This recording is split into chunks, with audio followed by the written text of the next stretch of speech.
साथ साथ कांग्रेस के वर्कर्स का और कांग्रेस के कायदीन का, उन साथ साथ उलमाए दीन और निज़ामाबाद ये तरक्की की फ़िक्र रखने वाले दानिशवरों का, सहाफ़त का और मुख्तलिफ़ NGO ऑर्गेनाइजेशंस और तमाम मज़हब के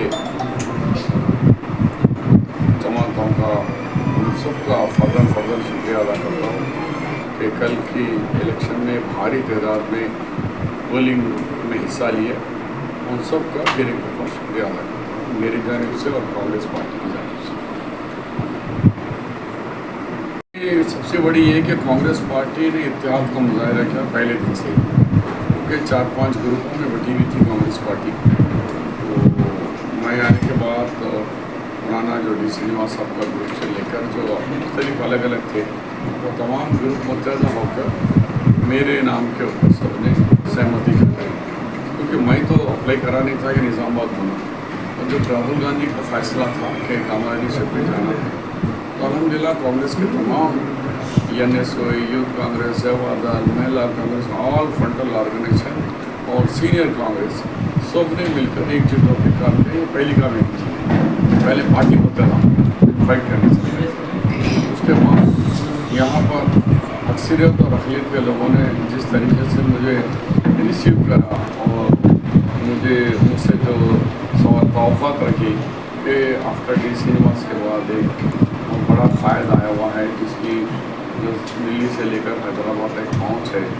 ये 15 साल में निज़ामाबाद पर तरक्की नाम की नहीं हुई है और तरक्की चाहते हैं बहुत सारे लोग, इसलिए कि अक्सरियत अक़लियत नहीं, सारे फ़िक्र रखने वाले, निज़ामाबाद की सोच रखने वाले इन लोगों ने कहा कि शब्बीर साहब द बेस्ट कैंडिडेट है, सेकुलर कैंडिडेट है, हम इनको वोट देंगे।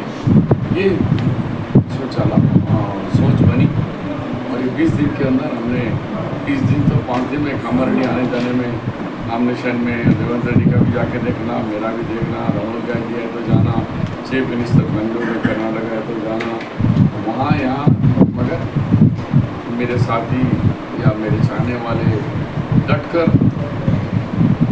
प्रचार करें, एक टीम के साथ प्रचार करें। तो मेरी जो टीम है, शब्बीर टीम, वो बहुत बेहतरीन काम करे, जिसकी वजह से इंशाअल्लाह 3 तारीख के दिन बहुत बड़ी आलीशान कामयाबी अल्लाह ताला दिलाएगा इंशाअल्लाह।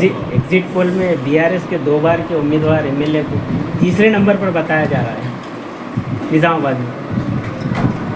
अब तो डब्बे खुलने के बाद ही बताएंगे क्या होगा, लेकिन ये कि उन्होंने 2 या 3 नंबर 1 पे तो हम हैं इंशाअल्लाह, वो एक दिखाएँ। हमें एक बार आपका पहला काम क्या होगा शहर की तरफ से कितनी कामयाबी पर क्या होगा? अब मैं जब जीतने के बाद की मेरी प्रेस कॉन्फ्रेंस में मेरा एजेंडा ऐलान करूँगा, मैं कहाँ से शुरुआत करूँगा। बाबन साहब की पहाड़ी का जो ब्रिज है, इससे मेरे पूरा एजेंडा और उसका एक 8 दिन के अंदर मैं क्या क्या करने वाला हूँ, कैलेंडर बनाऊँगा। ये लोगों से मिलने के अवकाश से लेकर तमाम डेवलपमेंट के कैलेंडर बना के पहले ही पब्लिक को रिलीज़ कर दूँगा। ये काम हम फौरी लेंगे, ये थोड़ा समय पे लेंगे। जो लोगों को मकानात चाहिए उनको कैसे बनाएंगे, नए राशन कार्ड कैसे देंगे, नए वजीफे हैं, जो बच्चों के कॉलेज है उनकी फ़ीस रिइंबर्समेंट है, ये तमाम चीज़ें फिर वही कैलेंडर के हिसाब से हम रिलीज़ करके उनको काम में करा देते। क्या आपको डिप्टी चीफ मिनिस्टर के ओहदे की उम्मीद हम जो कर रहे हैं, आपको डिप्टी चीफ मिनिस्टर का ओहदा दिया जाएगा, ऐसी उम्मीद की जा रही है? अब पहले रिजल्ट आना, तो उसके बाद राहुल गांधी जी का फैसला करते हैं कमाल, क्योंकि निज़ामाबाद भेजाने वाले राहुल गांधी है। तो मैं समझता हूँ कि हमारा मुस्तकबिल का अच्छा सोच कर रखे होंगे। कुछ देर पहले खबर है सर कि 4 दिसंबर को जो है CM साहब जो है कैबिनेट का इजलास हुआ, इस पर क्या बताएंगे? बुला सकते हैं ना, बुला के रिजिग्नेशन लेगा के राजभवन में गवर्नर को देख कैबिनेट बुलाती है,